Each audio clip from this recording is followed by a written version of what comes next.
Ang layunin po ng Iglesia ni Cristo sa ganitong mga gawain ay para ibahagi po sa inyo ang aral na aming sinasampalatayanan na pawang mga salita ng Diyos na nakasulat po sa Biblia. Sapagkat matibay po ang aming pananalig na ang tanging saligan po, batayan, pundasyon ng tunay na paglilingkod sa Diyos na kanyang tatanggapin at pananampalatayang ikaliligtas, ang tanging batayan po ay ang mga salita ng Diyos na nakasulat sa Biblia. No more, no less. Kaya hindi po ang pag-uusapan natin dito ay kuro-kuro o kaya ay palapalagay. Hindi po. Kundi kung ano ang nakalagay at nakasulat po sa Biblia. Kaya sa mga tanong na inyo pong ipinadala, mapapansin po ninyo, ang babasahin po namin, Biblia. Ang sagot, hahanguin po natin sa banal na aklat. At kung sakali po, babasa kami ng mga aklat referensya para lang po tistiguhan yung katotohanan na nakasulat po sa Biblia. Sa pamamagitan po ng introduction na yan, ay maaari na tayong magsimula sa atin pong open forum, kapatid. Magandang gabi po. Alfred Montaliana, isa pong guro at kasalukuyang Katoliko po. Dalawa po ang aking katanungan. Una pong tanong bakit po sa iglesia ang ipinangangaral ay palipat-lipat po ang pagbabasa po ng berso sa Biblia? At pangalawa po ay bakit po hindi po tuloy-tuloy ang pagbabasa tulad po ng ipinangangaral po ng iba pong mga mangangaral? Salamat po. Salamat po sa inyo, Ginoong Alfred. Napakaganda ng tanong. Ano ho? Dapat maganda rin ang sagot. Wala nang gaganda pa sa sagot ng Biblia. Ang tanong niya, dalawa po. Bakit daw po sa pagbasa naming mga ministro ng Biblia, palipat-lipat daw ng verses, ng verso, talata, kalawa, ba't hindi daw po tuloy-tuloy? Ngayon, unahin po muna natin yung pagtuturo o pag-angaral ng salita ng Diyos. Kasi po, inaakala ng iba, ang Biblia, banal na kasulatan, parang karaniwang aklat lang na nabibili kung saan, pagkatapos po, pwede mong basahin, dire-diretso sa sarili mo, maunawaan mo. Ano po ba ang katangian at kaibahan ng Biblia, mga salita ng Diyos na nakasulat sa Biblia? Mabuti liwanagin po muna natin yan. Sa Roma 16:25 po. Ito po ang turo ng mga apostol. Pakinggan po ninyo. Babasahin ko po. Ito po. At ngayon sa Kanya, na makapangyarihan, na sa inyo'y makapagpapatibay ayon sa aking ebanghelyo at sa pangangaral ni Hesukristo ayon sa pahayag ng hiwaga na natago sa katahimikan ng panahong walang hanggan. Ang salita ng Diyos, yun din po ang ebanghelyo ng ating Panginoong Jesucristo. Ang sabi po, nakatago, itinago na sa hiwaga pa. Kaya hindi po ito pangkaraniwang aklat na basahin mo lang sa sarili mo, maiintindihan mo na. Ano po sabi ng Biblia? Sabi ng mga apostol, ang salita ng Diyos o ebanghelyo, nakatago sa hiwaga, inilihim sa hiwaga. Paano mo maiintindihan? Paano mo mauunawa? Nakalihim pala sa hiwaga. Biblia rin po sasagot. Marcos 4:11. Tuloy po natin sa talatang 12. Ganito po ang turo ng ating Panginoong Jesucristo. At sinabi niya sa kanila, sa inyo ay ipinagkaloob ang makaalam ng hiwaga ng kaharian ng Diyos. Datapot sa kanilang mga nangasa labas, ang lahat ng mga bagay ay ginagawa sa pamamagitan ng mga talinghaga upang kung magsitingin sila'y mga kakita at huwag mamalas at kung mga kinig sila'y mga karinig at huwag mga kaunawa, baka sakaling sila'y managbalik loob at patawarin sila. Nakalihim pala sa hiwaga ang salita ng Diyos na nakasulat sa Biblia. Paano po ito mauunawa ng tao? Ang sabi po, ipinagkaloob sa kanila ang ang makaalam ng hiwaga, ipinagkakaloob po. Pero kanino po ipinagkakaloob?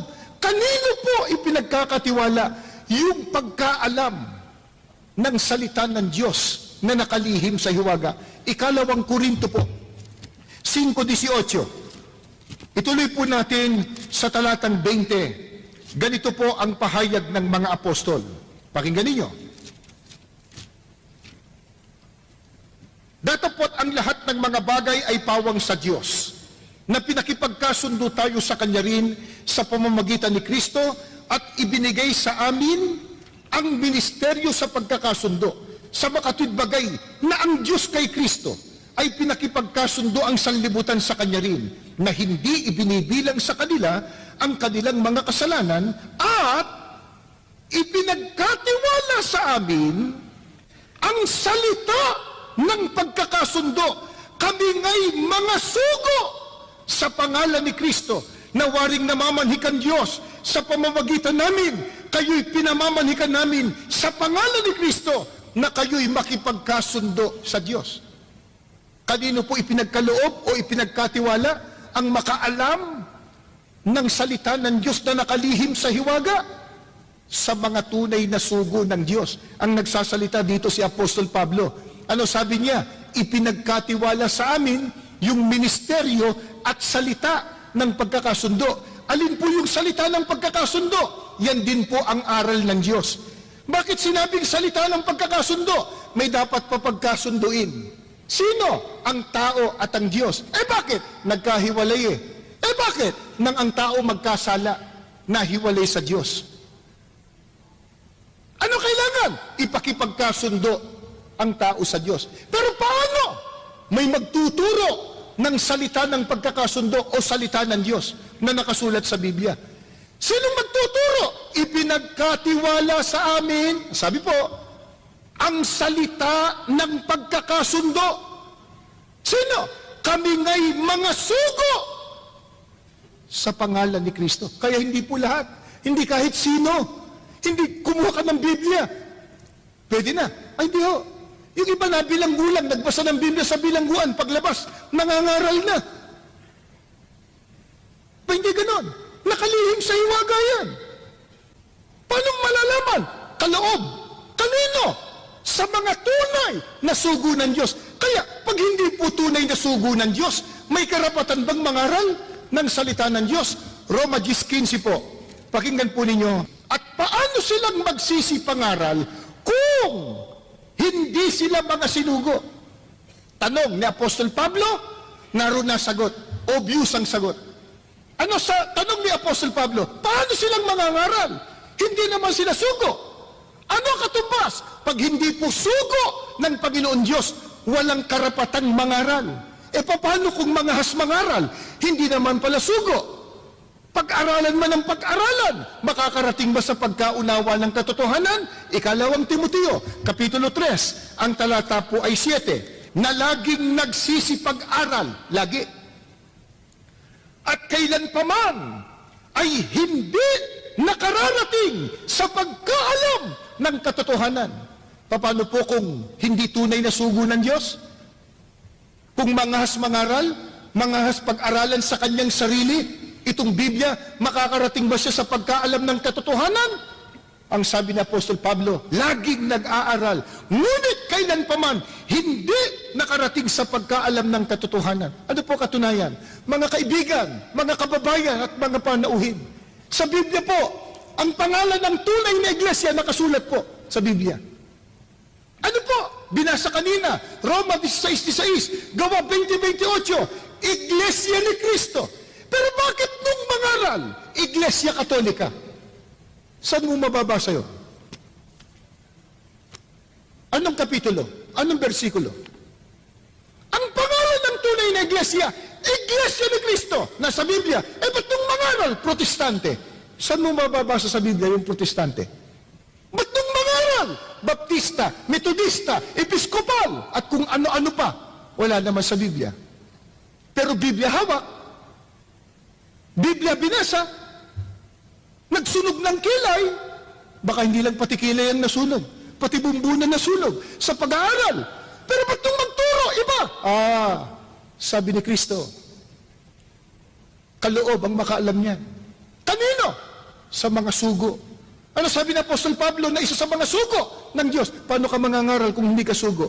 Kung mangahas, mag-aral man ng mag-aral, hindi makararating sa pagkaalam ng katotohanan. Ngayon, puntahan po natin, paano po kung magturo ang mga tunay na sugo ng Diyos? Ito po, sa unang Korinto, sa Kapitulo 2, ang talata po ay 13. Pakinggan po ninyo itong babasahin ko. Na ang mga bagay na ito ay atin namang sinasalita. Hindi sa mga salitang itinuturo ng karunungan ng tao. Hindi dito pinag-uusapan yung dunong mo pang sarili. Kung ano na pag-aralan mo, may doctoral degree ka ba? Masteral degree? Saan ka nagtapos? Hindi yun. Ano sabi? Uulitin ko po. Ng mga bagay na ito ay atin namang sinasalita, hindi sa mga salitang itinuturo ng karunungan ng tao, kundi sa itinuturo ng Espiritu na iniwawangis natin ang mga bagay na ayon sa Espiritu sa mga pananalitang ayon sa Espiritu. Paano po kung magturo at mangaral ng salita ng Diyos? Ang mga tunay na sugo ng Diyos, hindi anya sa karunungan ng tao, kundi sa pamamagitan ng turo ng Espiritu Santo. Paano yun? Iniwawangis ang mga bagay na ayon sa Espiritu sa pananalitang ayon sa Espiritu. Iwinawangis. Sapagkat ang salita po ng Diyos na nakasulat sa Biblia, wala pong kontradiksyon. Walang salungatan. Kumuha po tayo ng halimbawa. Dito po sa Genesis, yung Genesis po ay unang aklat ng Biblia. Babasahin ko po sa Genesis yung 3:1. Ito po. Ang ahas nga ay lalong tuso kaysa alinman sa mga hayop sa parang na nilikha ng Panginoong Diyos. At sinabi niya sa babae, tunay bang sinabi ng Diyos, huwag kayong kakain sa alinmang punong kahoy sa halamanan? May binabanggit po ditong ahas. Ito po yung ang dyablo na saan yung ahas? Tinukso yung mag-asawa, si Adan at si Eva. Ang banggit po, ahas. Gusto mong malaman, sino yung ahas? Pagka sinunod natin po, Ginoong Alfred, nagtanong, yung tanong po niyo na dapat tulad ng ibang tagapagturo, dire-diretso basa, sunod-sunod, tuloy-tuloy. Bakit sa amin? Palipat-lipat po ng talata. Kung susundin po natin dire-diretso, ang tanong po natin, sino yung ahas? Basahin natin sa 2. At sinabi ng babae sa ahas, wala po dun 3, datapot bunga na, wala po dun. Ahas, baka nasa 4, wala. 7, 6, wala. Buglatin natin na makapal, wala pa rin. 32, ahas, nasan yung ahas? Nandun pala sa huli. Pagka sinunod po natin dire-diretso, 1 linggo na tayo dito, hindi pa tayo tapos. Ang tanong natin, sino yung ahas? Alam po niyo kung nasaan yung sagot? Yung huling aklat sa Apokalipsis po. Apokalipsis, pakinggan po ninyo, sa 12, ang talata ay 9. Sino ba itong ahas na to? Ito ho. At inihagis ang malaking dragon, ang matandang ahas, ang tinatawag na Diablo at Satanas, ang dumadaya sa buong sanglibutan. Nandun po sa huli. Bakit? Tandaan natin, iniwawangis ang mga pananalitang ayon sa Espiritu, batay din sa mga salitang ayon sa Espiritu. Ang totoo po niyan, kung magbibigay pa po kami ng mabuting halimbawa, sa bagay, makikita nyo sa ating screen ang talata. Kung pag-uusapan po ang tunay na Diyos, pag binasa po ninyo sa Malakias 2:10, yan po ay sa lumang tipan. Ano ho? Malakias 2:10. Ang Diyos po, iisa. Sino? Ang Ama. Pagka pumunta po tayo sa panahon ni Kristo, panahon Kristiyano, Juan 17:1 at 3, magkawangis. Ang turo ni Kristo, ang Ama lamang, ang tunay na Diyos. Pagdating ng panahon ng mga apostol, unang Korinto 8:6, pag binuklat mo, ibang talata din, ibang panahon din, sabi ni Apostol Pablo, sa ganang atin, may isang Diyos lamang, ang Ama. Isipin po ninyo, magkakaiba ng panahon, magkakaiba ng dako, pero iisa po ang turo. Isa lang ang Diyos, ang Ama. Eh bakit? Magkakawangis. Walang kontradiksyon. At yung turo na yon, ang siyang itinataguyod at ibinabandila ng Iglesia ni Cristo, mula pa ng mangaral, ang kapatid na Felix Manalo, nang nabubuhay pa, sapagkat siyang kinikilala po naming sugo ng Diyos sa mga huling araw, nanindigan siya sa harap nino man at saan man. Isa lang ang Diyos, ang Ama. Hindi ba magkakawangis? Ang sabi ng propetang si Malakias, isa lang ang Diyos. Ang sabi ni Kristong pinakadakilang sugo, isa lang ang Diyos, ang Ama. Ang sabi ng mga apostol, sa ganang atin, isa lang ang Diyos, ang Ama. Ang turo ng kapatid na Felix Manalo at ng Iglesia ni Cristo sa kasalukuyan, isa lang ang Diyos, ang Ama. Magkakawangis. Kaya nasasagot po, Ginoong Alfred, ang inyong katanungan kung bakit gayon ang paraan ng pagtuturo, ang salita ng Diyos nakasulat sa Biblia, magkakawangis po. At kung ano yung tanong, doon po natin babasahin sa tamang sagot. Halimbawa, nagtanong ukol sa mathematics. Eh natural, hindi mo babasahin sa science o hindi mo babasahin sa sociology. Diba? Basahin mo sa tamang sagot. Ayun ho. At ang may karapatan sa pangangaral, sa mga salita ng Diyos, tandaan natin, yung sugo ng Diyos. Sapagkat sa kanila ipinagkaloob ang makaalam ng hiwaga.